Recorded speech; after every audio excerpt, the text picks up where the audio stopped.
Welcome to another installment of What Now Irishman. I'm joined today by a gentleman called Mr. Gerard Banks, and we're going to be discussing the political and cultural impact of Mr. Terrance MacSwiney. I'm going to bring Gerard up in now, and I'm going to hit him with the question. Gerard, welcome to the show. What Now Thanks for having Irishman? me. What about Um, Look, I guess myself and Martin wouldn't know each other, and I'm someone who looks at things from the background and watches everything in Ireland.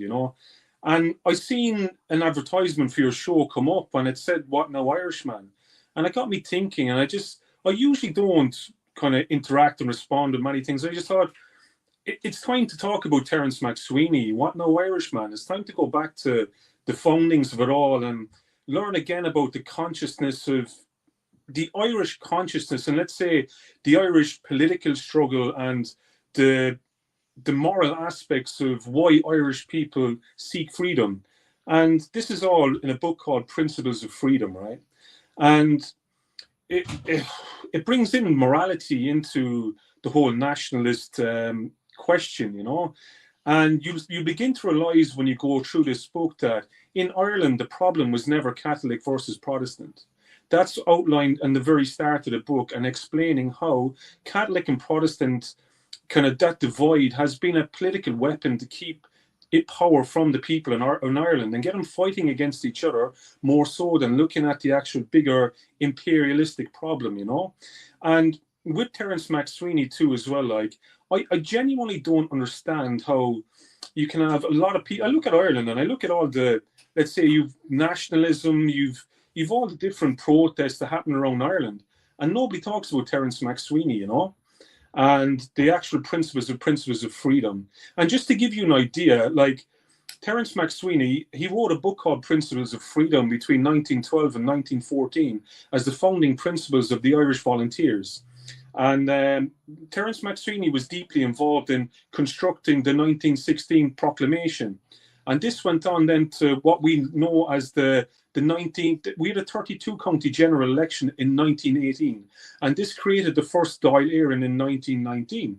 And Terrance MacSwiney was elected into power into the first Dáil Éireann and became mayor of Cork because of all of this, right? He became mayor of Cork. So, like, this is a position of authority and morality and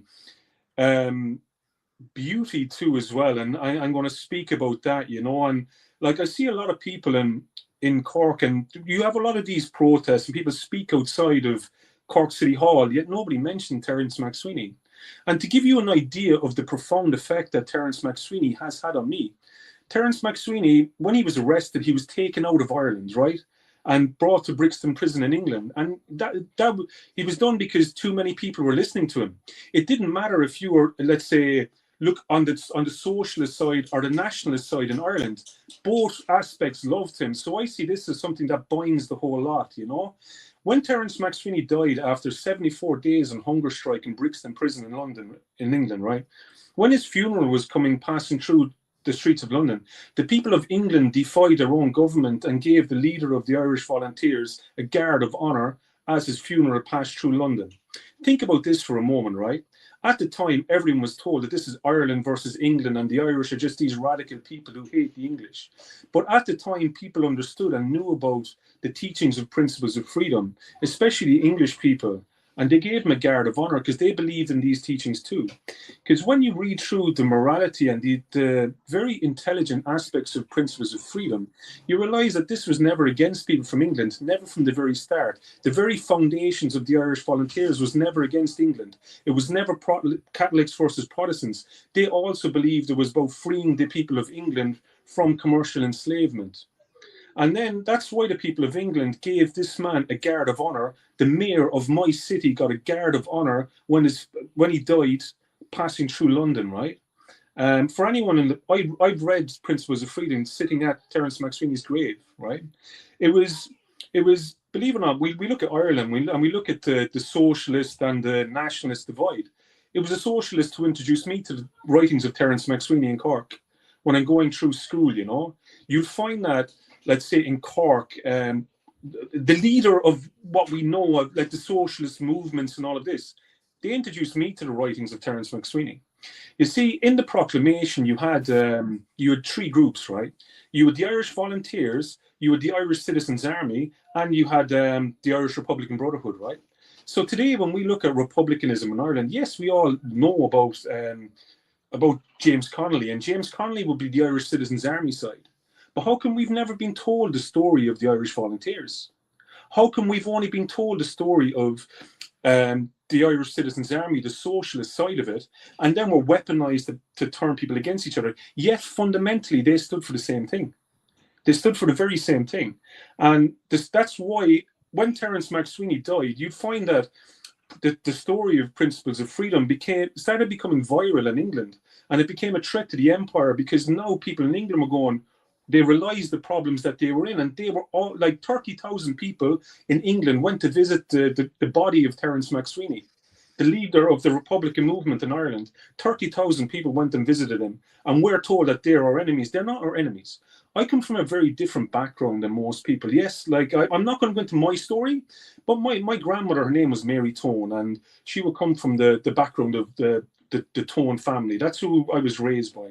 And from a very young age, it was drilled into me, there is nothing wrong with anyone from England. Don't you dare hold anger against anyone from England. They're beautiful people too. This is about the commercial enslavement of people. That's what it's all about. And I was protected from the education system in school. And when I went to school, I realized that we were being educated to hate Protestants. People walking around in Celtic jerseys, hating Protestants, hating the whole lot. And for me, that was a no-go zone. And I realized that growing up, I will never wear a Celtic jersey in my life because of what it stands for and because I'm a man of Terrance MacSwiney. And what happens is then, like, you're teaching people that it's right for Catholics to go against Protestants, Protestants against Catholics. If you think about it, right, they're Christian. Both aspects are Christian. So what's the problem? Why are we turning Christians against each other, right? And I'm going to talk about the United Irishmen for a moment, and then we'll get into Principles of Freedom with Terrance MacSwiney.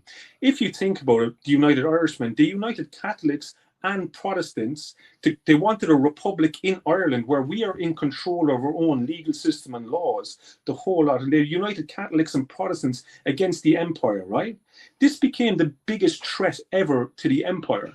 And after that, that's why they had to keep Catholics and Protestants against each other. In the book's Principles of Freedom, in the very opening chapter, it talks about religion, and it explains how there is no problem between Catholics and Protestants in Ireland. This is actually a political divide to stop the empowerment of Irish people and turn Catholics against Protestants, right? And what happened, the power structure that happened there is when they united Catholics and Protestants to create their own legal system in Ireland, they activated the Knights Templar. And a lot of people wouldn't know much about this. So the Knights Templar, it's based on the Magna Carta in England, and that was the founding principle outside the rules of the Holy Roman Empire. And that was the rebel barons who created this, right? And they became later known as the Knights Templar. And then once the Catholics and Protestants started uniting in Ireland, it activated the Knights Templar. The chairperson of the United Irishmen were the Butlers of Ormond in Limerick, and they were the leaders of the Knights Templar in Ireland. They financed it. When Wolfe Tone, as a 27-year-old, they also infiltrated the highest ranks of Freemasonry, which people are only learning about now, right? So when the United Irishmen swore an oath to protect Ireland at all costs, they realized the best way is to not just infiltrate foreign governments, infiltrate the highest ranks of Freemasonry, the Knights Templar, the whole lot. And they did, right? So think about this for a moment. When Wolfe Tone was 27 years of age and they infiltrated Freemasonry, he met with Napoleon in the Grand Orient Lodge. I'm not a Freemason, not like that, but I know a lot about it. They met with Wolfe Tone with Napoleon in the Grand Orient Lodge in Paris, which was the most powerful lodge probably in Europe at the time anyway. And when Wolfe Tone left, he was financed by the Knights Templar to bring ships into Ireland to free Ireland from the grasp of the Holy Roman Empire. And that is why, just historically, they have turned Catholics and Protestants against each other in Ireland. Believe it or not, when it comes to, what we know as political republicanism in Ireland started in Belfast. Started in Belfast by many Protestants, believe it or not, right? And again, that goes back to the Magna Carta. They wanted to have their own structure outside the grasp of the Holy Roman Empire, the whole lot.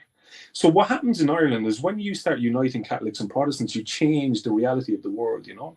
And I'm only saying this because, again, in the first chapter, and I have it here in front of me, I have the whole book. I pass out the books, Principles of Freedom. I'm a Principles of Freedom man, right?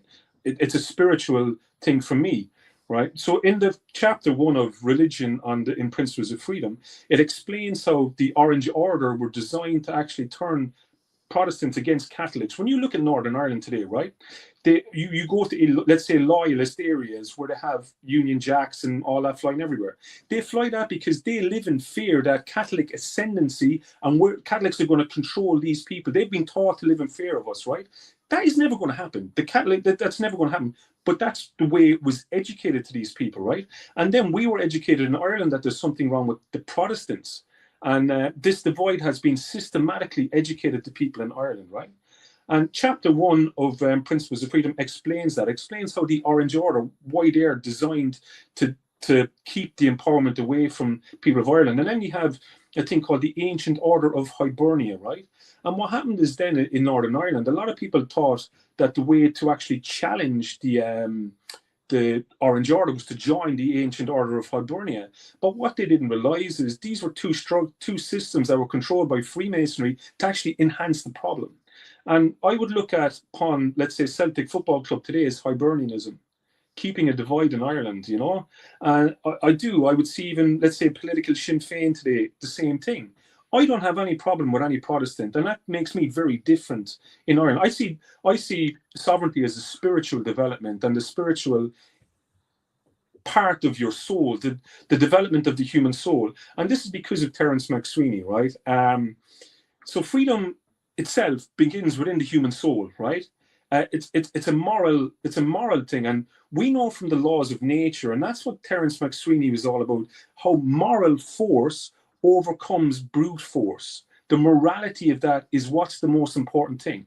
And if we as Irish people bring back the teachings of Terrance MacSwiney into the realm, and Terrance MacSwiney was the founder of nationalism in Ireland, so you're respecting this man by bringing it in, right? Now it brings a complete dilemma to the whole system in Ireland where morality is brought in and people are educated on the whole system of everything, which has been taken away from people. Imagine we had nationalists in Ireland going down the road saying they've nothing wrong with Protestants. They've nothing wrong with any of them, and teaching it, right? So this is the table of contents of Principles of Freedom. If anyone wants to even look at it, right? Hold it up there for about 30 seconds, so people can screenshot it. Yeah. And actually, if you have the book to hand, just to hold it up as well, so people can see the cover. If they see it in the shop. At the moment, unfortunately, I don't have the book to hand. I have a lot more of them ordered, and they'll be here Tuesday. It just happens at the moment I hand them out to people. And when I give them out, I've been doing this since they came back into Ireland. The book Principles of Freedom was banished when Terrance MacSwiney died. It was only really put into book format there. It was used as principles through the Irish volunteers before that. And then they had to banish the book because too many people wanted it. So the British Empire banished it from global sale. It only came back into Ireland in 2005 when Cork became the European capital of culture.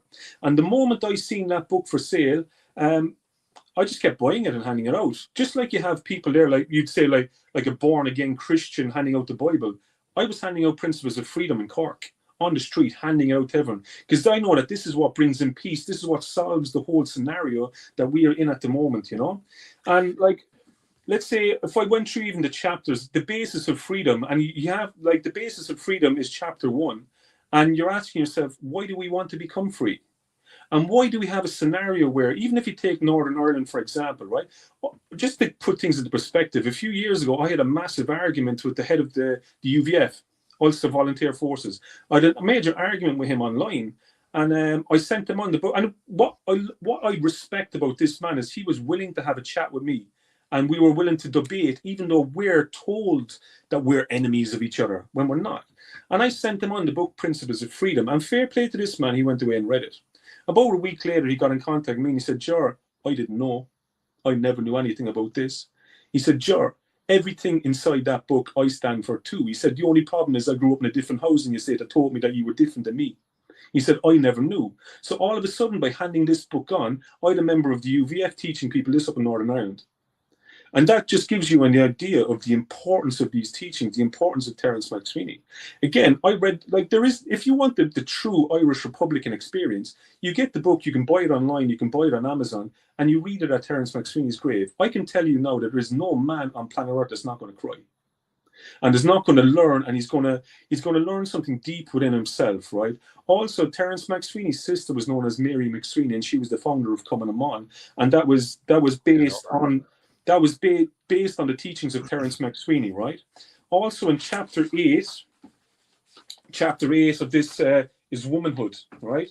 And it's about respecting womanhood and how womanhood is the key to the family and all that kind of stuff. It's what keeps the family unit together, right? And this was based on the teachings also of Wolfe Tone. And that became the basis of what the founding of the Coming Amon, right? And it's all based on this. And Coming Amon wrote, it was Mary MacSwiney who wrote the 1919 Constitution too, as well, you know.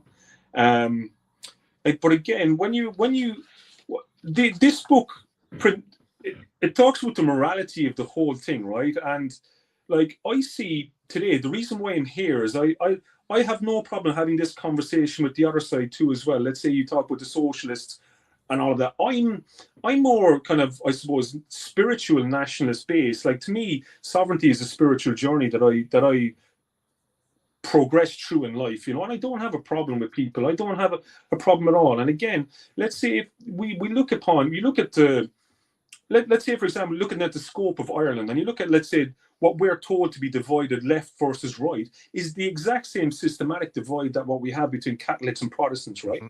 And if you think, for example, like, let's say you have, I don't even mind saying Antifa, right? I know many people in Cork who are part of Antifa. They don't know what to make of me because they don't have a problem with me. But people don't know what category to put me in because they think they need to put me into a category, right? But think about this for a moment, right? So you have, let's say, the socialists, and they have the iconology of James Connolly everywhere. And James Connolly was seen as the symbol of the Irish Citizens Army. But James Connolly followed the principles of freedom. So now, if you as a nationalist movement started using the iconology of Terrance MacSwiney, now what's the problem? How can they're disrespecting James Connolly by going against you? Now it puts everything into a debate where we have to sit down and chat. We have to sit down and chat and discuss, and that's the way it's meant to be. Like, again, in the proclamation, there's a reason why you had the Irish Citizens Army, and there's a reason why you had the Irish Volunteer Forces. But systematically, the morality of these two have been turned against each other, making each other hate each other, you know? And it's the same reason why I will not wear a Celtic jersey, not a hope, because of what it stands for, you know what I mean? Sorry, I'm just going to cut across there. You've thrown a huge amount of information out there, okay? And I want to go back to the very, very start, the what you actually said first. We're actually on a very, very similar journey in relation to sovereignty, in relation to, I'm libertarian at heart. I just want to be left alone, primarily, but my tribe has to be secure. So I have to poke the bear to ensure my tribe is secure. I have a hierarchy of care of who and what I care about, but I bear no human ill will unless they bear me ill will. And then you're my enemy, and that's fine. If you want to be my enemy, that's fine, but you're not naturally my enemy. That's not my natural position. So I understand a lot of what you said there about the Freemasons and the Templars, etc., and stuff like that. I would have read quite a bit about that, but let's go back to what you said about divide. So in the past, there was imperial rule. It depends on how far back you want to go. Do you know what I mean? You can go back to the 13 families. There's loads of theories, there's loads of this, but none of us are really there. But we know there are systems at play that wish to control everything, and all the resources and all the wealth, and to an extent all the people, which is why sovereignty is so important, because no man, woman or child should be controlled by anything bar the power above. And even at that, it's not control because you were given free will. The unnatural divides have always been placed there by every civilization. You know what I mean? It's how you keep people squabbling. So I always say I never comment on Northern Ireland. I didn't live it. I was alive during some of it, but I didn't live it. I can't speak for those people. I can't speak for the teachings, whether it be Catholic or Protestant, but I bear Protestants no ill will. I bear Englishmen no ill will. I understand systems, and I only fight against systems, not individuals. Now, there's Yeah. individuals in those systems that are inherently evil, but no, I agree with everything you're saying there. I've no issue with Northern Ireland people, no matter what they believe in. I've no issue with British people. My parents lived over there, emigrated there in the early 70s. They've got some great stories about the communities that they lived in, and how they were genuinely all segregated. The blacks didn't mix with the Irish, and the Irish didn't mix with the Pakis, and the Pakis didn't mix with the English, and so on and so forth. There was peace, but there was sort of underlying hostility, if you know what I mean. They'd never go out of each other's way to agitate each other, but they did not mix. They just had their own little enclaves and their own little areas. And this would have been kind of Birmingham, Rubery area. So I agree with everything you're saying. So right now we have a massive divide in the country where we have a system that is destroying your right to raise a family, your right to have children, just to live your life in peace. And then we have extremists on both sides, left or right. I always talk about politics being a circle. Doesn't matter how far left or right you go, you end up in the same place. You end up with totalitarianism, starvation, misery, etc. So, but they're a minority. They're very, very small. Most people in the middle just want to get on with their lives and be left alone, and not to be taxed out into oblivion. You're putting forward the concept that I agree with, that these divides are artificial. You're also putting out the concept that we're actually not that far apart, and I'm very, very aware of that, because I would have been. Most youngsters, you start off as a socialist. When you're in your teens, you think, everything should be free, and we need a utopia, etc., etc. And as you get a little bit older, you get more conservative in your views. That's a natural order of things for most people, anyway.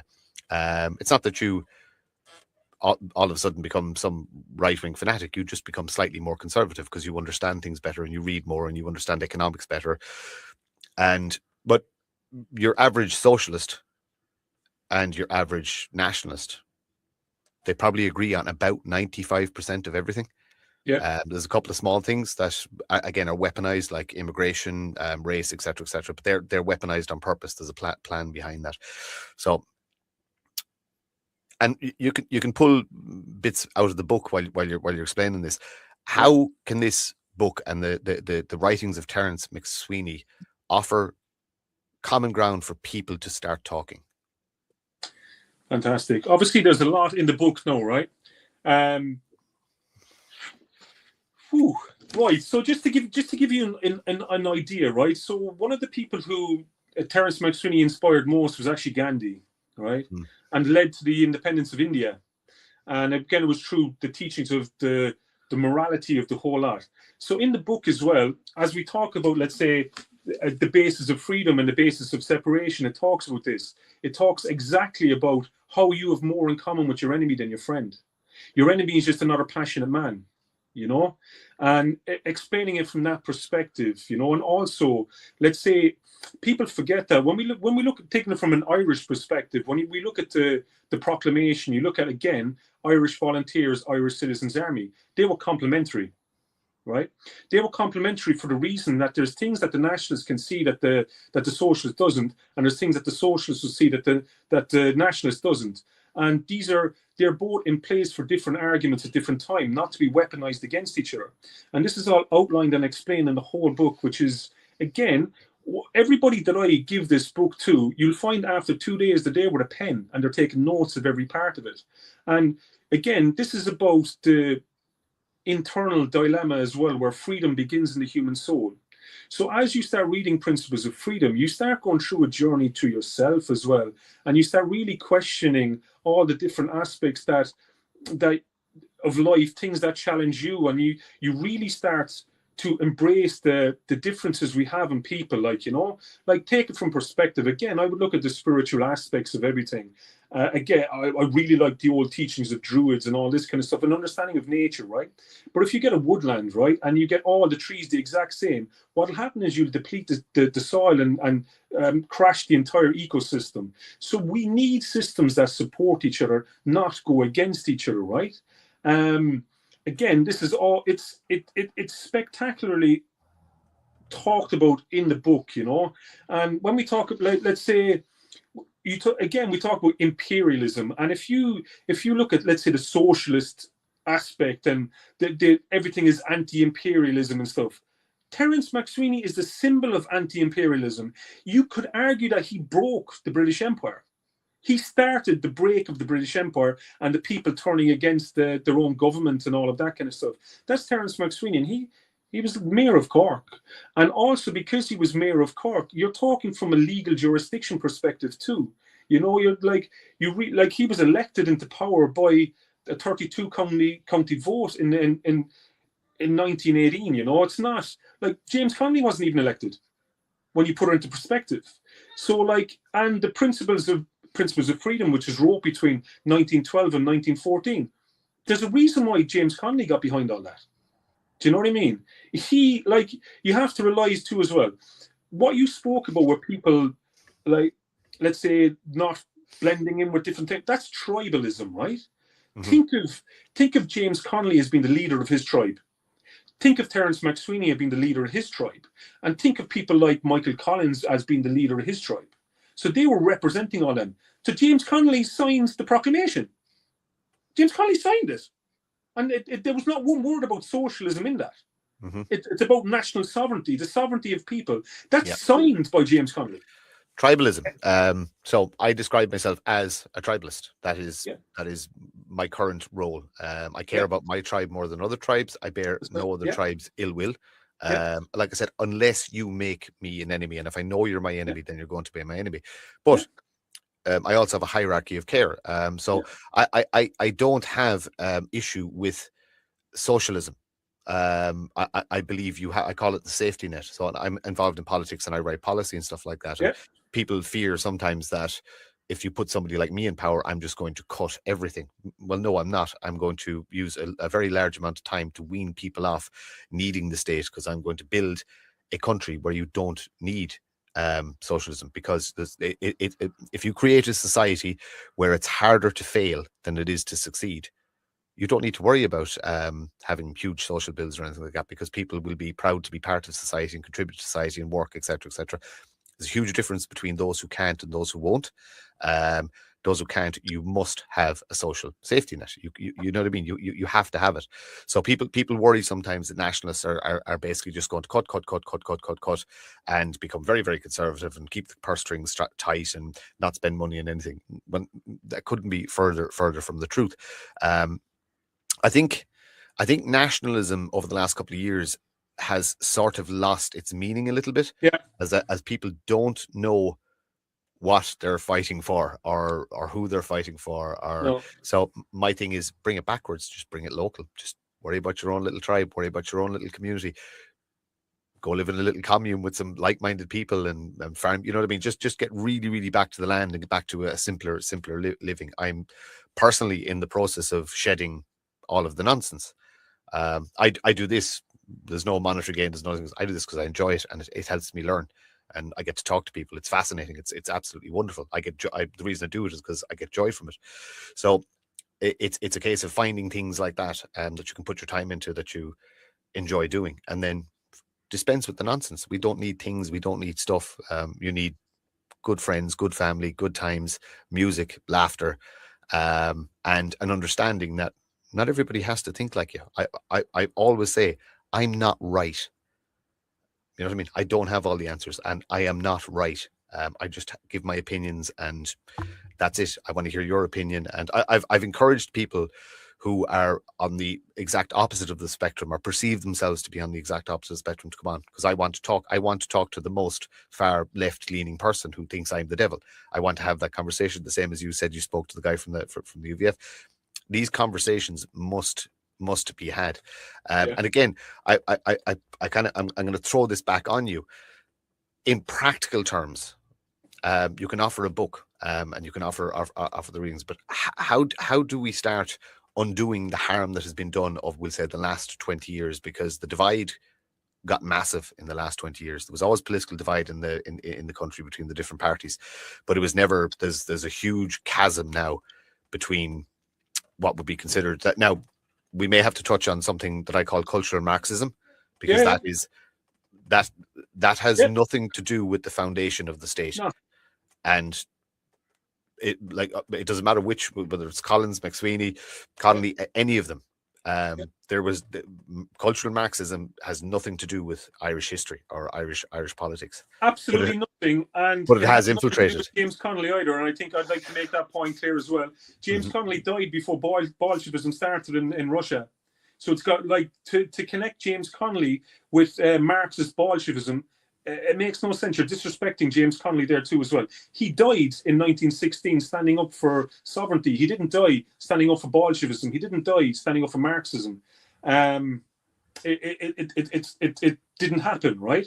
So again, like keeping it from an Irish perspective, and again, as you begin to read through Principles of Freedom, again, it's a big book, and my job here is to just slowly introduce people to it.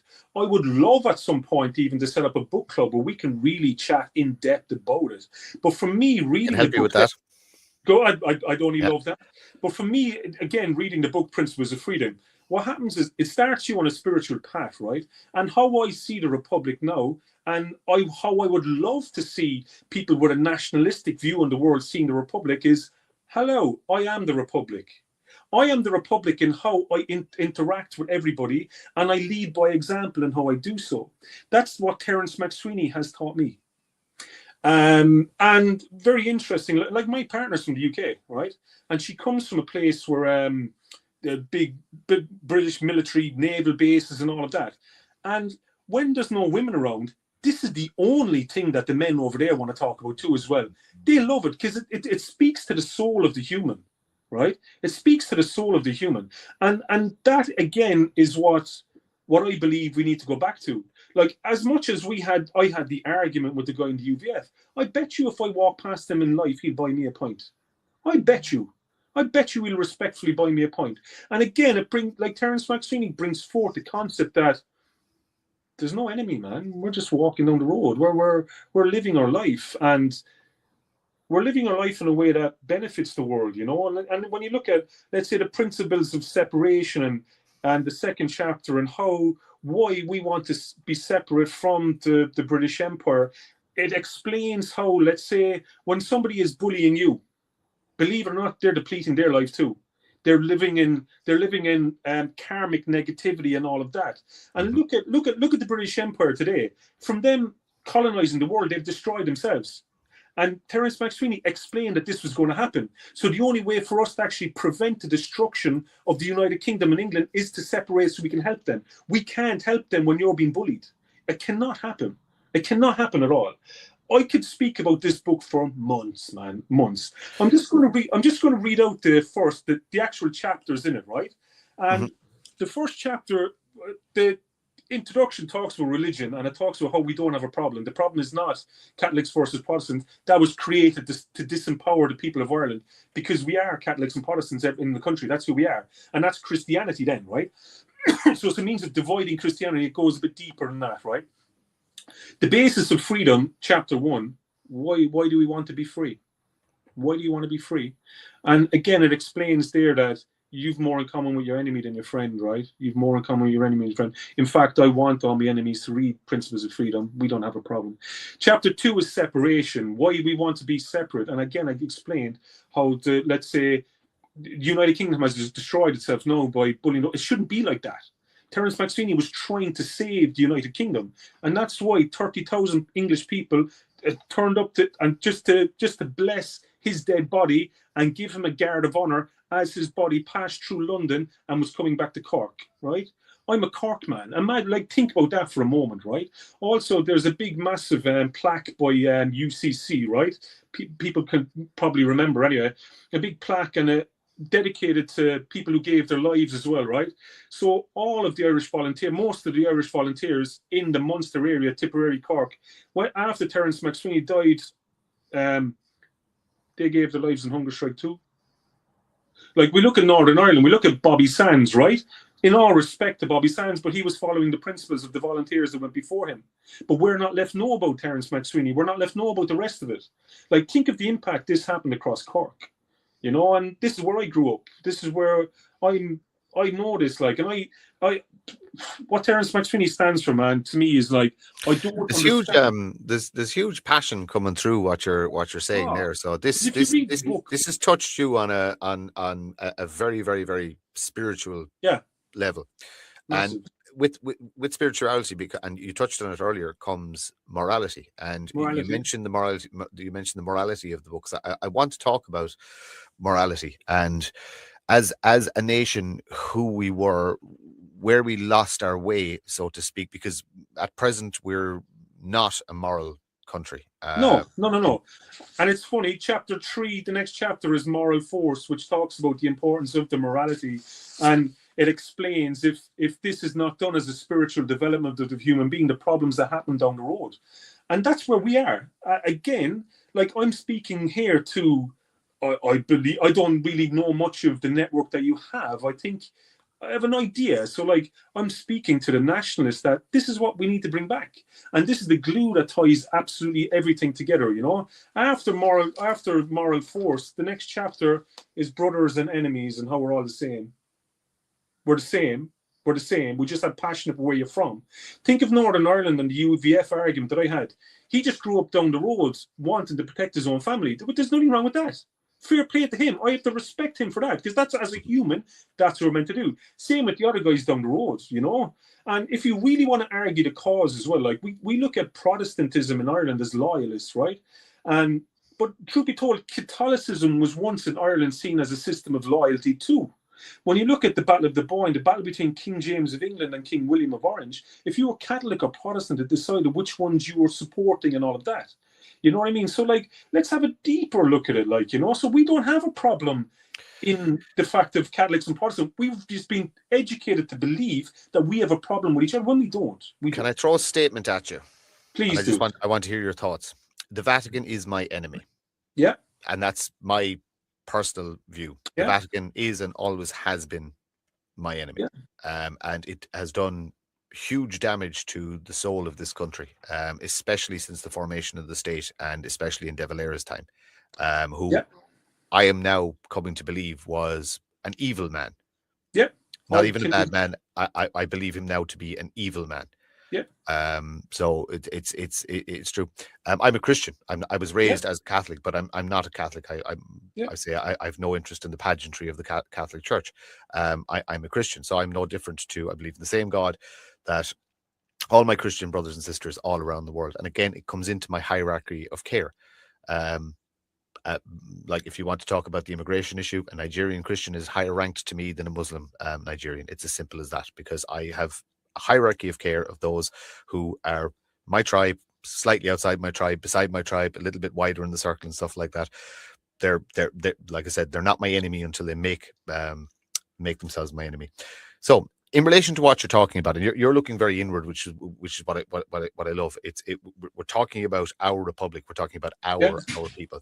So we have an issue at the minute where our people are almost becoming second class citizens again, through a different system and a different regime. In my estimation, the traditional, what we consider the British Empire, no longer exists, but we have other forces that are acting in exactly the same way. You've got the EU and a number of other alphabet organizations who are sticking their oar into the fate of our country. And we have the usual Sleeveens and Gombeens that are supposed to represent us that are not, because they're happy to take the shilling. It's just coming from a different place now. So in relation to that, we've immigration. We've a huge issue with immigration at the minute, legal and illegal. So the teachings are the writings of MacSwiney. Is it?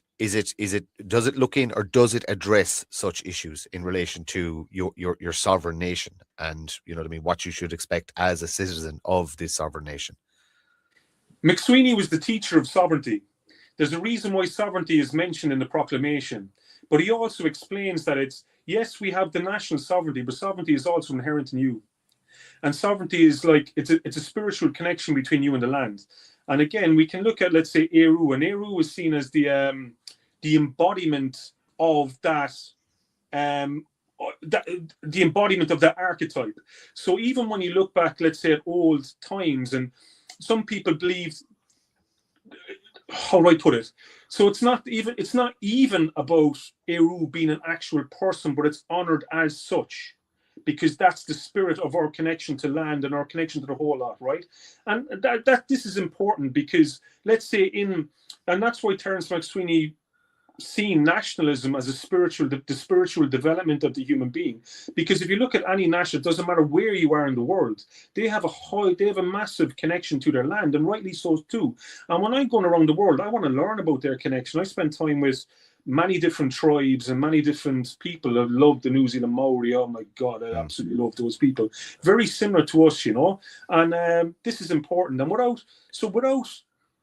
without the spiritual nationalistic development of the human body, there is no humanity. There's none. We're only cannon fodder to the rest of the world. We're only cannon fodder to the rest of the world, right? These were the teachings of the Mayor of Cork. Think about that for a moment. Think of this after a 32 county general election in 1918. Everybody got behind MacSwiney. That's why he had to be taken out of the country and brought to London to be in prison. Too many people supported it. So like. You being how can you be spiritual without being nationalistic? It doesn't work. It doesn't work. And even let's say, I'll talk about the Holy Roman Empire in a minute, but even let's say biblical, and you go back to the Bible is based on people who sacred people of their land and all that kind of stuff. So it connects the two of them. So like there is no spirituality without a nationalistic love for the land and the people where you come from. It's both the same. But if you get rid of that, we're not humans anymore. The human development has changed from that point on, and we can't really have that. That's major problematic, You speak about the Maori, and I truly believe that because our population is so small, that we should look to be recognised as an Indigenous island people. And if you understand our genetics, especially in the west of Ireland, Cork, Kerry, Clare, parts of Limerick, all the way up to Donegal, we're slightly different. So all my people come from the west of my father's people come from islands off Donegal, and my mother's people come from islands off Galway. I'm glad you said that. Yep. As you talk about the indigenous of the world, the chiefs and all that kind of stuff, and getting our indigenous spiritual sovereignty recognized, I've already done that. So people will find that about 2 months ago, I spent a bit of time with all the chiefs of the world as they came to Ireland for the World Peace Gathering. And I'd had all the chiefs of all the tribes of the world in Cork. And we met at Gypsy Castle, and I had to speak, and we had the speakers of them all. And so we have been recognised globally by the indigenous people of the world. I'll tell you another story. When was this? Sorry, when was this? Oh, it was in June. June in Gypsy Castle, yeah. So we've started that process already, and you'll find that that's why I said I might as well chat here, because there's going to be an interesting breed of people even watch this, including chiefs from tribes around the world who I've spent time with.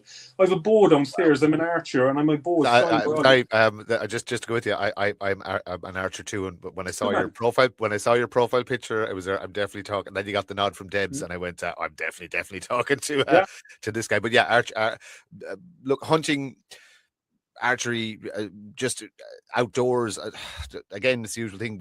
We just don't seem to find time to do it enough. But it's a case of everybody should live in a forest for a week, at least once. Yeah, no, totally.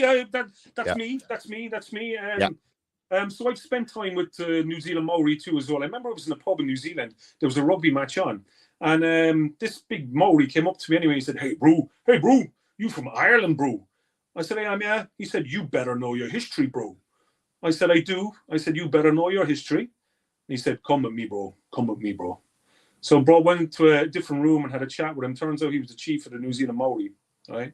Wow. And the conversation we had, and it accelerated a lot in me, really, and he was saying to me, Ger, you need to go back to your country and you need to be fucking proud of everything you know about your spiritual heritage. We're waiting for ye guys. We're behind you 100%. We have your back.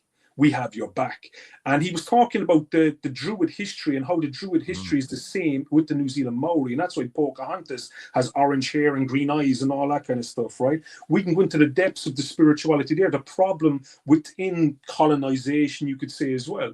But again, that's why I spent a lot of time with the New Zealand Maori too as well. Also, the Lakota people in America, they're a great people too as well, you know. So I'd be friends as well with, let's say, Kevin Flanagan of the Brehon Law Academy. I would be, I suppose, Brehon spirited myself. And what I mean by that is we're naturally tribal people anyway. And I like Tanistry, the old systems of law in Ireland, you know. I'm just reading Joe Kelleher's Brehon Law book. It's a lovely, light, whimsical read, but it's fantastic. I'm on the bit about the Brehon laws for bees, which is just, it is absolutely fascinating. The bureaucracy that existed, but every single bit of it was, they had as many laws, if not more, than we have now. But they were had a lot more. They had a lot more. But they were fit for purpose. They were all. They had a lot more. Yeah. So we had an old system of Tanistry too as well, and that's why we have the Tánaiste that would come from Tanistry, which is chieftainship, right? Yeah. So Tanistry was happening in Ireland up till 1607. So when the United Irishmen, and Terrance MacSwiney was keeping on with the traditions of the United Irishmen, where they wanted their own legal system within Ireland, right?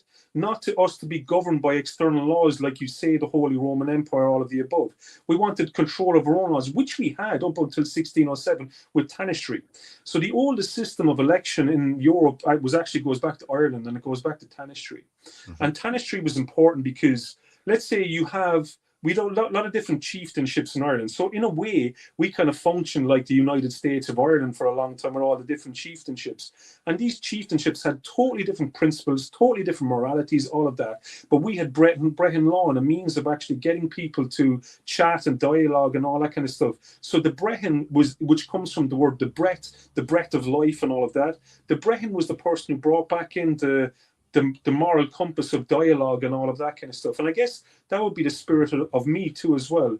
And let's say I talked about Terrance MacSwiney, it's the same. So that's why I have no problem in talking with anybody, none whatsoever. And I just think this is a very important discussion to have. And don't get me wrong, there's probably a lot of people out there who never heard about this before. And I get that sadness. I walk down the street and I'm saddened that people don't know about their own spiritual heritage, right? That saddens me. So it's not something to get angry about. It's something that it has been purposely hidden from you. The Irish were the people who designed laws. We were the intellectuals all the time, you know. And from chatting with the chiefs of the world, they all recognized that Ireland was once the spiritual home of teachings for the planet, you know. And they still carry on the traditions and heritage of Ireland going back to ancient times. And they also believe that healing from the planet happens within Ireland. And that's why I would be friends with people doing really beautiful stuff around Ireland that a lot of people wouldn't know about. And especially going into spiritual traditions, when we talk about the let's say the indigenous Irish, the indigenous of the world, and how we can help each other. And that's happening right now. We have, again, you'll have chiefs sitting down listening to you talk now. You'll have very interesting people, like, you know, it's about realizing that, let's say, it doesn't matter if you're, let's say, nationalist or socialist, it's about the spiritual development of the human body. And this is what's very important. And if you remove that, again, we're not humans anymore. We become something very different. We just become factory animals, you know, and that's what's being tried to be done upon us, you know. And again, just to bring it back to the point when you spoke about, let's say, the Holy Roman Empire and your problem with the Catholic Church and all that kind of stuff, right? That's where Protestantism was bred. So this is where what happened in England. You had they were called the rebel barons, and they forced the hand of King John and forced him to sign the Magna Carta, because they all gathered around and they were fed up of their money being robbed and used to finance wars of the Holy Roman Empire, all of the above. So they basically said to him, right, if you don't sign this document guaranteeing our rights, then we're going supporting the King of France to come in and kill you anyways. It doesn't matter, you're gone anyway.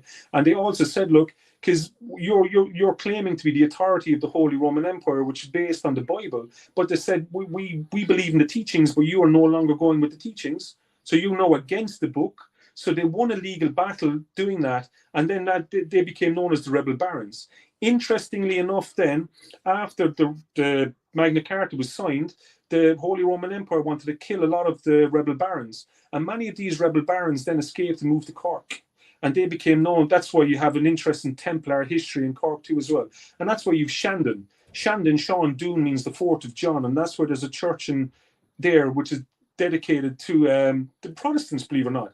And a lot of these Protestants would be anti-imperialist, anti-royalist Protestants. So that's what they all supported the United Irishmen, because that's what they wanted too as well.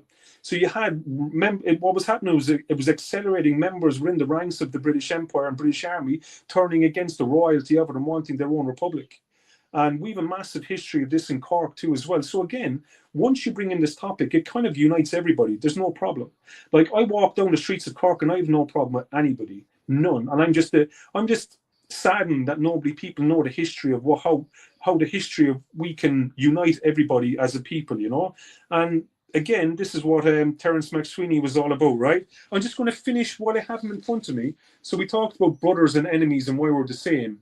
Then we talk about the secret of strength, the strength of people, and how he goes into, this is about the self-mastery of the human being too as well. Again, this is why Gandhi supported it. And I see Terrance MacSwiney as a spiritual icon for Ireland, a spiritual teacher, right? Underneath, then you've principles in action, how the principles you need within yourself in order to bring change and development into the world around you. Loyalty as well underneath that. Loyalty to your people, all of the above. Womanhood, chapter 8, and that's what created Coming Amon. I can talk about an amazing history of Coming Amon with Mary MacSwiney and Annie MacSwiney, her sister, Scolita and Cork. What they created was unreal. The frontier then was about, let's say, the open frontier of what we need to create for a better world, and the frontier against imperialism, empire, all of the above. Next, we talk about literature and freedom and how propaganda divides people. This is all explained in the book, right? Literature for the art of freedom, and the art for art's sake and creativity, and the importance of that. And that's where that's missing today too as well, because that's how people express themselves. So again, talks about religion, how we don't have these problems, like especially with, let's say, Catholics and Protestants. It's Christian. And like you say, because you're against the Holy Roman Empire, you actually have more in common with the Protestants. So, you know, but what became known as the Protestant religion after was a means of trying to control these people, trying to bring them back under the empire that they turned away from. And that's why the United Irishmen had so much support from everybody. They had to turn Catholics against Protestants. So I live my life and I have no problem with any of them, right? Intellectual freedom, that's a very important one too as well, how you need your own intellectual freedom. Militarism, it speaks about that, and that will be about the Irish volunteers, what their projected aims and ambitions were. And also this brings in a real deep moral question. When you look at the old Irish volunteers, they were very spiritual. This was their spiritual teaching, their spiritual book. Again, this is why this book was hidden from you. They don't want you to know this, right? So underneath that, the empire, resistance in arms, what you have to protect and stuff. The true meaning of law, like we've talked about there with the Holy Roman Empire. We've talked about Brehon laws. This book goes through all of that, right? Resistance in arms, the objections, and then the Burna Bengal, a conclusion, and that's more like a mythological conclusion of what happens if we do and what happens if we don't, you know. And these are the book's principles of freedom. And again, that's what that's all I'm doing here, is I'm promoting the book Principles of Freedom. Yeah, you can buy it on Amazon, and I'll send a link, and you can read it online too as well. How much would you know about Terrance MacSwiney as an individual? Was he a charismatic man? Was he flamboyant? Was he humble? Was he how was he described in history? As he was obviously stoic and brave too. Very stoic and brave.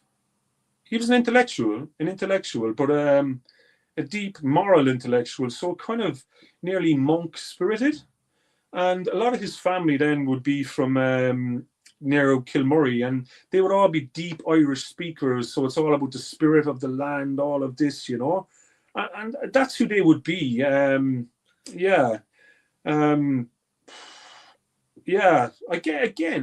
from reading the book, you get a deep sense of who he is. Someone who gets you to question yourself, right? And like when we talk about law, and we while ago we spoke about, let's say you live in a world and there's other people with differences than you. What Tanistry taught us, Tanistry was an interesting system of how we elected our chieftains, right?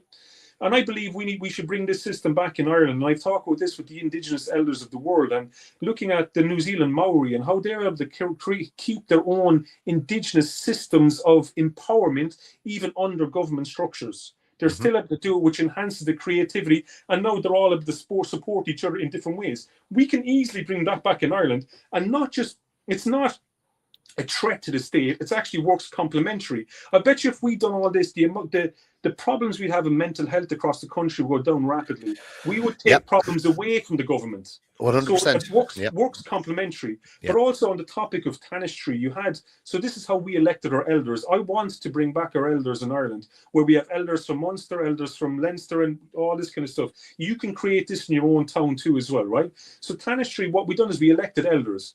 But you didn't want to elect like this is the wisdom of the Brehon too as well. You didn't want to elect elders that all get on together. You wanted internal arguments, so now they have to properly diagnose and properly go through it all in order to elect the ideal chief. That chief needed to be elected by really deep argument, and sometimes we didn't have them. And then so sometimes we had chiefs, and then if all the chiefs agreed on people too, and then under that, then that was the understanding of high kings and all that kind of stuff, right? So we had major different systems, right? And the tanished was the person who was underneath the chief. So it's also important to, let's say, if you have a council and stuff, and I know it's a complex thing to say, but you're meant to have people that you disagree with. Think about it this way, and this is how Terrance MacSwiney would explain this. Terrance MacSwiney would explain it that it's actually the people who tell you, who give out to you, are the people who keep you in place, and they're your friend more. Someone who compliments you all the time will weaken you, and you'll believe your own bullshit. But it's actually the people who turn around to you and say, Ger, what the fuck are you doing? They're actually your friend. Yeah, the council concept is something that we've embraced in Shindadina. So, and we do not get on, and we do not all think the same, and it's why it works so fantastically, because we all have different opinions and ideas, and we're on different spectrums, and even in relation to spirituality, we'd be on different levels. It's amazing. You've the IRB talking about doing similar things with their councils and working outside the system. You've groups that want to completely just say that legal doesn't exist, so none of the state actually exists. There's so many different competing ideas, but again, the end goal for everybody is exactly the same. The idea of electing your own officials within the system. Now, there's an interesting concept, and it goes back to once you establish the old tribes of Ireland, or the old, a bit of digging to find out who's who, but most of the literature exists as to, and you can trace your family back. I can trace my roots back to just about the 1600s. We was pirates, believe it or not. Our part of my family were pirates off the coast of Galway, but you can trace your ancestry back, and you can put that to the people and say, this is the stock I come from, and I would like to represent this locality on a council. And rather than campaigning on potholes and streetlights and this, that, and the other, it'd be a fascinating thing to do for even the local councils to go at it from that point of view. That what you said, I want to fix the problems from an ancient and spiritual perspective, using old ideas that really shouldn't have been forgotten because we were a better people. Do you think we're a better people when we're under pressure, when we're struggling? It's not those who inflict the most, but those who suffer the most who shall prevail. Beautiful quote. That's a quote from Terrance MacSwiney. I actually, in my quick glancing over, I read it. I read that this morning. It's and this is known as well from nature. If you plant a seed, the seed that grows in the harshest conditions grows the strongest, right? So again, it brings back in a very deep understanding of the Irish, the psyche of humanity. And yes, we do grow in hardship, and that, like 100%. And also, let's say when you have conflicting ideas as part of the same system, like if I'm a CEO, right, of a company, and let's say I have directors to get in, I don't want them directors to get on. If I'm the coach of a soccer club, I want the two centre backs to hate each other so much that they challenge each other beyond fucking hilt. And when you look at tanistry, you talk about the IRB and their community structure. I've seen all that, but through a system of tanistry, now you can all be part of the same thing and help each other. Where you're working, let's say, complementary, and also let's say you look at the proclamation, you look at the Irish Citizens Army, the Irish Volunteers, and stuff like that. You can have a system where, look, there is a place for nationalism. There is a place for socialism. It's just like tribal. That's okay. Now we can help each other's tribe. No different than in Ireland we've done before for a long time. For so long, we've the most advanced history of tribal laws in Ireland, which were enshrined in Brehon law, which evolved over thousands of years. And here we are listening to the world. What? Come here, come here, come here, come here, come here. No, it's back to our own spiritual development. And again, that's why I will get on so well with different tribal leaders of the world. You know, just in relation to the three organizations you talked about, so the IRB. So I know the IRB. I was actually at the turning of the seal on the 21st. Look, like the first one I'd been at, fantastic ceremony, very, very, very nice. Love. I really like what they're doing, and I know a lot of the members. Just great people. You meet. I go to these things because I get to meet people and have conversations, and I meet the finest, well thought out, well read, just absolute brilliant people. So I love going to events like that. The Irish Citizens Army, does that exist in Ireland anymore or now? You could argue it's Antifa today. Well, I know that's going to get a lot of people angry and all of the above. And like the old photos of the Irish Citizens Army, they're underneath a sign saying we serve neither king nor Kaiser.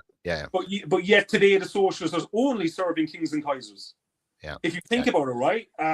Again, I'm able to have these arguments constructively with socialist friends in Ireland, but online where everyone's meant to hate each other. But it's like you could argue that helps the algorithm. That's look, the people fighting just as clickbait, and once people don't. People need to understand that. But then again, like Connolly's name has been weaponized with Bolshevism and all that stuff too, Marxism. Like this is not native to Ireland. This is not part of the native story, you know. This is not part of the native story. No matter who you are in Ireland, let's talk about your lineage of ancestral lineage and stuff like that. These are things that I respect 100%, you know. And this is the way we're meant to function in life, right? You walk down the road and you honor the land which gives you life, and you also look in Ireland, like even you talk about religion, even under, let's say, pagan systems and stuff, they didn't care what your God's name was. Just leave the world in a better place than you found it. They believed the name of the God was irrelevant. They believed, and it's funny, like when you look at, let's say, religion, you can talk about placebo, right? So let's say you could take a drug that has nothing in it, but your belief itself can actually heal you. And if you think about that deeply, then it's important to have faith in something. Even if that's in yourself, right? Have faith. It's actually more intelligent for you to have faith. So to me as well, it doesn't matter what your faith is, but I think you should have a faith. I think it's very important having faith in yourself.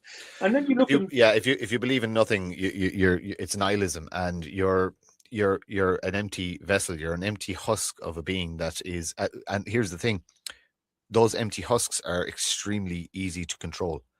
That's the reason why. That's the reason why. And what happens too, if you've no faith in anything, you basically weaponize your own conscious mind against yourself. That's really what happens, you know. So in ancient Ireland, even if you think of it from this perspective, right across Ireland at the moment, all the rivers are named after kind of goddesses and all that kind of stuff, right? Even the Boyne Valley is named after the Boann, and the Boann was an ancient cow goddess. So it's not that they believe that there's a cow in the sky, nothing like that. It's to do with the Milky Way, whatever. But it was about how you, as an individual, just honor the very land you're living on. So think about it this way. Think about the placebo effect. And placebo is 30% of all medicine, right? Is based on your belief system. And we now know, looking at, let's say you're in hospital, if someone has a terrible sickness and disease, you know by their belief system whether they're going to live through it or not. It's all based on belief system, right? So in Ireland for a long time, all the rivers were named the rivers were named after goddesses. It's not that they believe that the river was a goddess, but you might as well worship it as so. It's just called paying homage to what feeds you.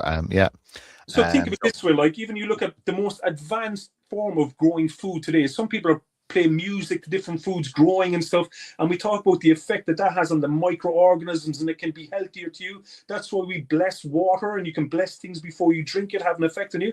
So think of the placebo effects it has on you internally as you worship the very environment you're walking around in. You know, and Ireland, you could argue, started this.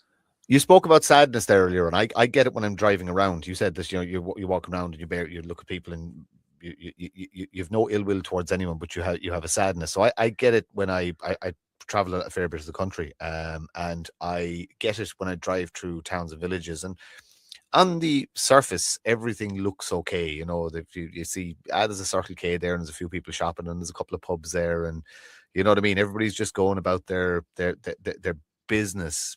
But I see a sadness in people's faces now that I don't remember when I was younger. Now, I was looking through the world through very different eyes at the time, so maybe that sadness was always there.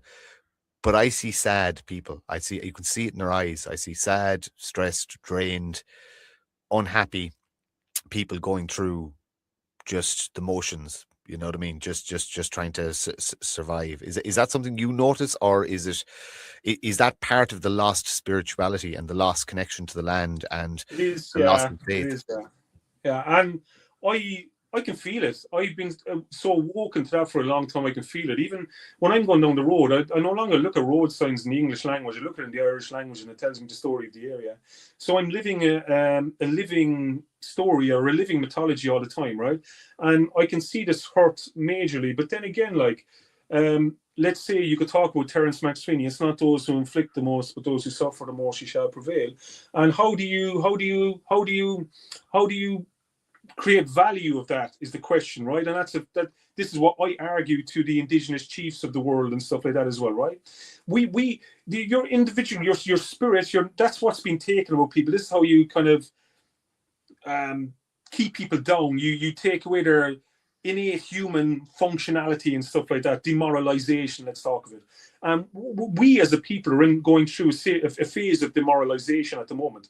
But as we talk about tanistry, and as we talk about bringing back our ancient systems, and we can do this underneath government systems in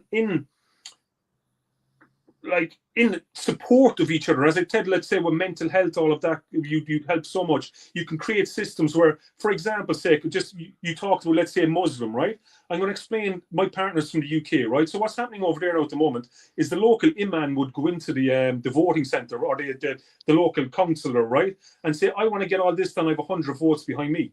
And now Mary from down the road who comes in gets fuck all done because he's got the 100,000 votes now, more so than that. So what happens in Ireland now? If, let's say, we vote you in as our local elder, now I have 100,000 people behind you. And now we're giving power to the elderly people who actually have time to do stuff. I'm too busy at work. I can't do fuck all. I'm too busy. I'm a slave to my own reality, right? I have to function, whatever, right? But I want to support people who amazing people to be able to do stuff. Now, what if I was able to elect in a local elder, and we talk about, let's just say, Mary down the community centre or Jimmy down the community centre, who have dedicated their lives to help people all the time anyway. Why can't I empower him, and why can't we get 100,000 votes behind him and now change the dynamics altogether? And we can do that through tanistry, through a system, right? And there's less argument. This helps the native argument too as well, and create, like, I want people in Japan to be able to do this. Mm-hmm. I don't want globalists to be able to tell Japanese people what to do. I don't want people in India to be manipulated. I want them to do the same. And I want people in England to be able to do the same too. We argue this with people from England. So we need to do the same. And I bet you if you created a system of tanistry where what a way to bring back the native Irish language or culture or heritage.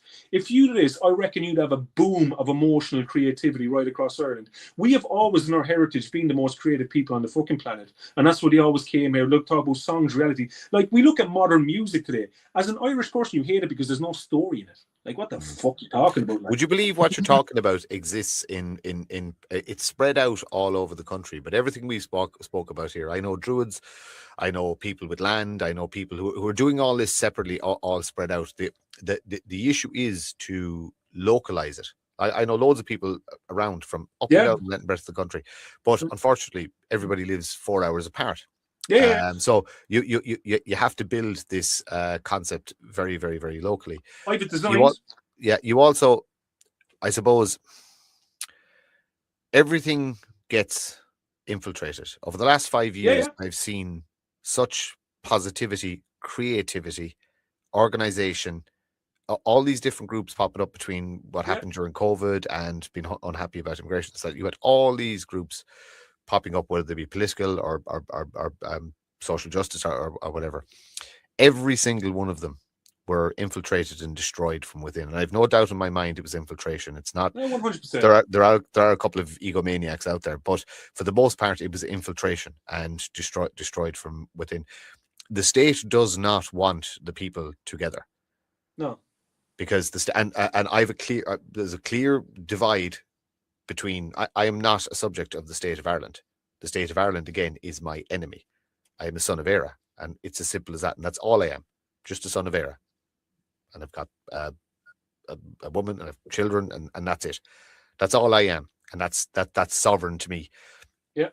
But the system, the state, will never ever let 100 people like me, let alone get in a room together, but get anything off the ground. Because the very second that you do, when you start getting momentum and you start attracting people, the dissenter is put in, and the dissenter is put in, and the dissenter is put in. And our history is filled with traitors, Sleeveens, Gombeans, the crabs in a bucket mentality as well. Everybody thinks they can do it better. So how would you overcome that, or have you ideas on how to? Yeah, I've a lot. I've been constructing this for a while anyway. I've a lot, and again, it's good to get ideas out there, good to get feedback and all that kind of stuff too as well. And yes, the history of Ireland, fucking infiltration, all that kind of stuff. Yeah, but again, even bringing it back to, let's say, for example's sake, the simplicity of Mary down the community centre, right? Try bullshit her. Oh, you can't. If it doesn't happen, right? Yeah. So again, we again, that's why it's important to empower these people, I believe, right? And you can create councils of these people right across the country and all that kind of stuff. There's so many ways you can do it. And again, you can bring in the Brehon too as well. Let's take, for example's sake, cryptocurrency, right? And for example, just to give you an idea. So cryptocurrency isn't money, it's actually data. It's the secure transfer of data. That's all it is, right? So like, for example's sake, like if you can transfer £1 million in cryptocurrency and Bitcoin to somebody instantly, securely, that's just information. So you can actually set up a whole system using cryptocurrency through blockchain technology. You can encrypt it and actually network the entire country, no problem, without any, you're not against anyone, anything like that. And now everybody that transfers information to each other is actually building your own financial worth. That's what adds value to the system.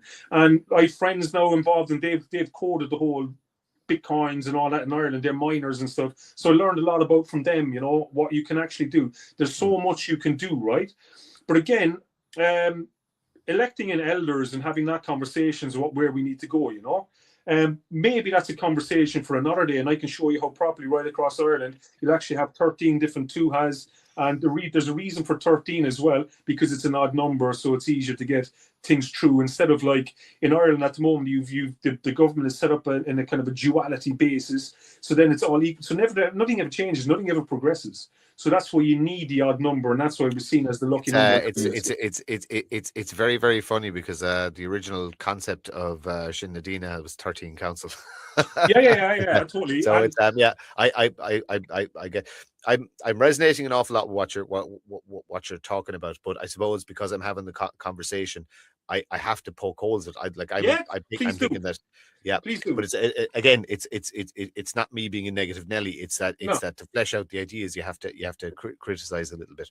So 100%, and as well as that, it's very important to challenge me, but I'm here to actually challenge everybody else. And you'll find when people are listening to this, they're thinking and they're going, oh wow, they're thinking deeply about themselves, and that's the teachings of Terrance MacSwiney, right? So I'm here fundamentally to promote principles of freedom, which is the principles of your own freedom as well anyway, which is based on sovereignty, right? But yes, when we get into it, maybe that's a conversation we should have another day. Look, it sounds terrible. I don't know too much about Shinadina. I don't know too much about any of these things. It doesn't matter. Yeah, my friends I grew up with who are part of Shinadina in Cork, and we chat away. There's no problem. They're only again. This is the difference between we'll say different council members. But people would have their view of what it was, and I was there from the very, very start, and literally it was there to inspire, nothing else. From my point of view, its job is actually done. It was to inspire people to look after their own community, and whatever banner you run under, whatever you do, look, this is how we did it. We're sharing the information. The street patrols, it's evolved and it's morphed into something else, but its essence was, the concept was to inspire people to look after their own community, and I think it served that purpose very, very well, and will continue to do so. just under a slightly different structure and a different vein. Things evolve and things grow. Have you faith in our political system? No. I believe if you have faith, there's something wrong with you. I believe if you're waiting for the political world to save your reality, you're doomed anyway. So that's why we need systems like tanistry, and that's why it was taken away from Ireland, so could be manipulated, right? Because we had our own systems of empowering ourselves with tanistry, and that's what we need back. We need our own structure, our own social and structural systems, how we can help each other. And that's how, look at the Maori, they have their own system, right? Still have to operate underneath government law and stuff like that, no problem, no complements it. That's what we need, right? We need this back. And until you cannot change the political system that we have. Did you see the Maori? Did you see? Sorry for cutting across you. Did you see the Maori tearing up a bill there last year? Yeah, she was meant to come to Cork in their parliament, and she was meant to come to Cork. She wanted to come to Cork to Gypsy Castle, so she was meant to come, and just at the last minute she couldn't come. So she's very aware of what we're looking to do in Cork and supports it as well. Anyway. But did you see the power? It's amazing. Like so that was being shared to me on private groups, and I've got a message saying, look who's coming to Cork now, and I'm like, that's cool, that's really cool. Yeah. But like, we are the same people. We are the same people, and island people are very, very similar. We'd have so much in common in relation to how our structures and societies were set up, and there's a reason like the Irish get on very, very well in New Zealand. There's a massive reason for it. Because there is similar, can go back far enough, common enemy, both under the heel for quite some time. But the Maori seemed to hold, it could be just distance, that because the actual the empire was so far away, so to speak, that they couldn't quash them completely. How we were nearly erased, you know what I mean? Even the writings from Brehon Law is all second and third hand. It's a case of it's bits and pieces. Like there was an active effort to destroy every piece of writing, every stone, every carving, everything. You know what I mean? That why was it so important to extinguish us? Was it just proximity to the center of the empire, or was there something? It's deeper than that. It's deeper than that. Like the reason we have a lot in common with the Maori, it goes back to the morality and goes back to the national spiritual question again, and here we are talking about morality again, and it is true, because Terrance MacSwiney is right. It's morality that supersedes everything. The moral force overcomes violence, the whole lot. And I've been sitting in Marais with the Maori chiefs, and that's their sacred places, and I've been sitting listening to them, and they hold that same spirit that I felt like their brother. Like, even when I was at a house party in New Zealand, I knew that if there was a Maori with a muku is a facial tattoo. And today in Ireland, we look down on people with facial tattoos for different cultural reasons, whatever. But in New Zealand, I knew I was protected. I know this guy's going to look after me no matter what. Again, it goes into like in Ireland, we talk about Brehon Law, but what a lot of people don't talk about is a thing called Shlivaha. Shlivaha means the way of life. The way of life. And that's like in Ireland, you can go to a local park, right, standing next to a river, chat to a random man, and you can have a life-changing conversation about the meaning of life as you see in a river, right? And that's who we are as people. We're a very deeply spiritual people. We've been educated to stand away from our spirituality, like imagine it took me to go to New Zealand for New Zealand Maoris to shout at me in order for me to do not be ashamed of my spiritual heritage, of how much it meant to him. This is how much it means to me, Would you have been ashamed of it, or would you have just kind of put it away because it wasn't? We get so caught up in the bills have to be paid and have to earn a living and all this kind of stuff. I guess. Would you have? Yeah, would you have guilt and shame in relation to? I have it. Me able to kind of on Oscailga. So I have it over that. But I'm also crap at other languages. I did French for 5 years and German for 2 years, and I can't speak a word of either. I'm just not good with grammar and languages. But I do have a shame that I can't speak Irish. Look. I'll explain that from a different perspective, right? And it's not that I was ashamed. I guess growing up, I realized how different I was, and how, like, let's say everyone was being educated to see things a different way. Like in school, I was educated before I went to school with my nan, right? So if we look at words, for example, say we could talk about a little word magic there or something like that. Let's look at the word exam. Exam is the most important word in most people's academic career, right? You have to pass the exam before you go into something. But nobody ever looked into what the word exam means. Ex means not anymore, as in like ex-girlfriend, ex-boyfriend. It's outside of yourself and not yourself anymore. Am is your essence of being.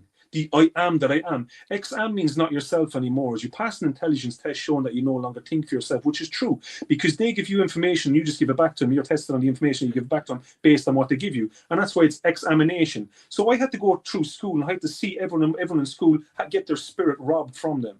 And I was told by my nan, that this is the way the education system operates. And that's why people have a lack of spirituality, because they were educated to be that way.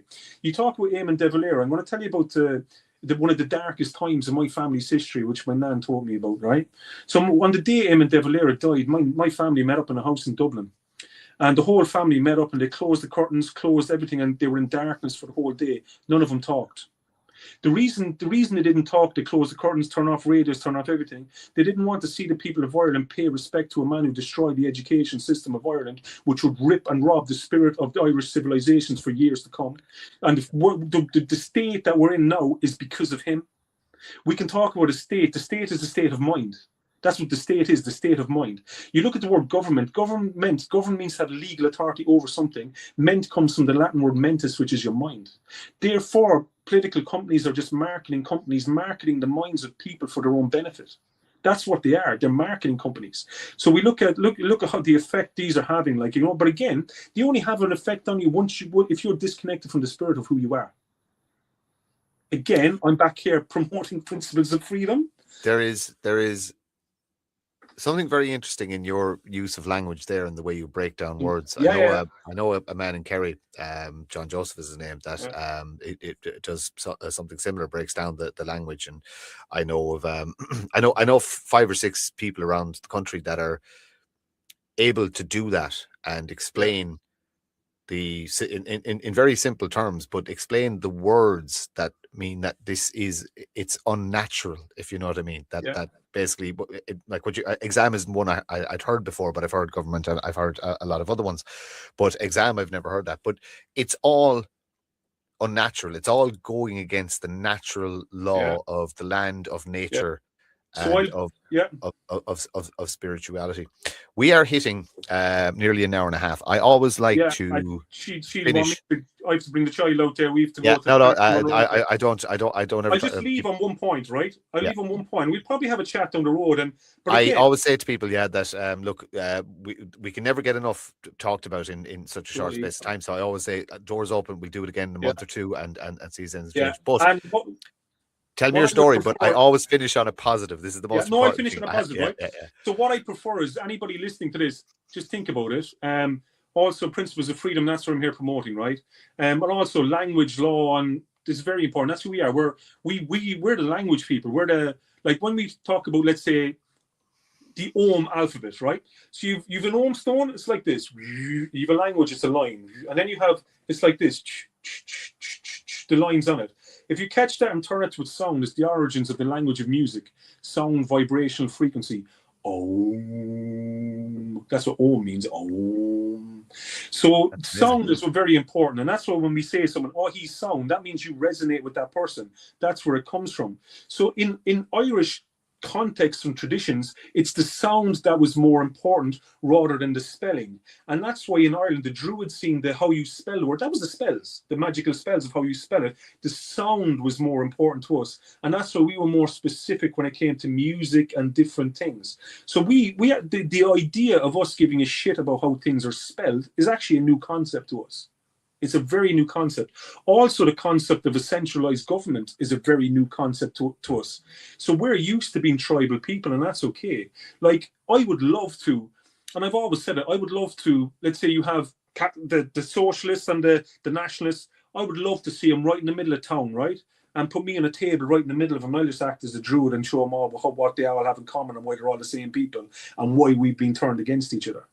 You know what I mean? That's the reality.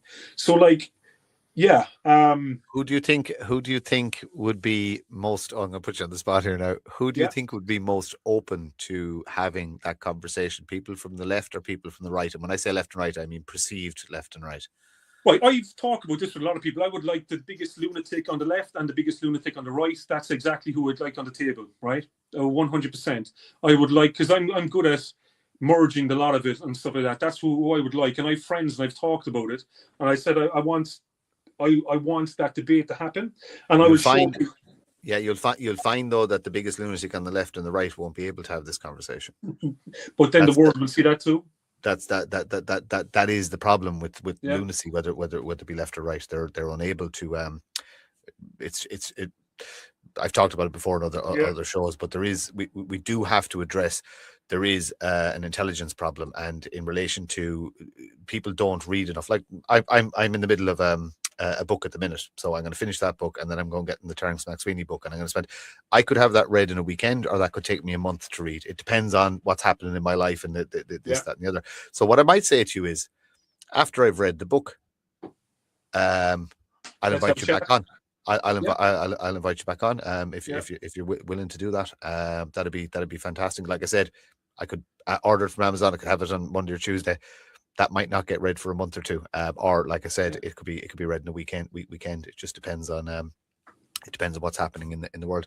Gerard, listen, an absolutely fascinating conversation. I take a lot away from these conversations. I'm going to be thinking for about 4 hours now, and I have another show to do at 9 o'clock. But my head's going to be just Jesus, and I'll be kind of go back over it, and I'll watch clips of it back and stuff like that, and go, geez, I should have asked him this, and I should have gone after this a little bit more, and but absolutely fascinating. But your passion that came across during this conversation is amazing, and I hope that resonates with people. The passion you have for the writings of this man and your beliefs, it's inspiring, to be honest with you. So I'm absolutely delighted you reached out to me. So what I'm going to finish up with and just say, sorry for interrupting you again. No, what I'm going to finish up and say, so the writings of Terrance MacSwiney inspired the independence and freedom of India and the spiritual development of India as a country itself, right? Imagine what it can do for Ireland. On that note, Gerard Banks, thank you very much. Thank you.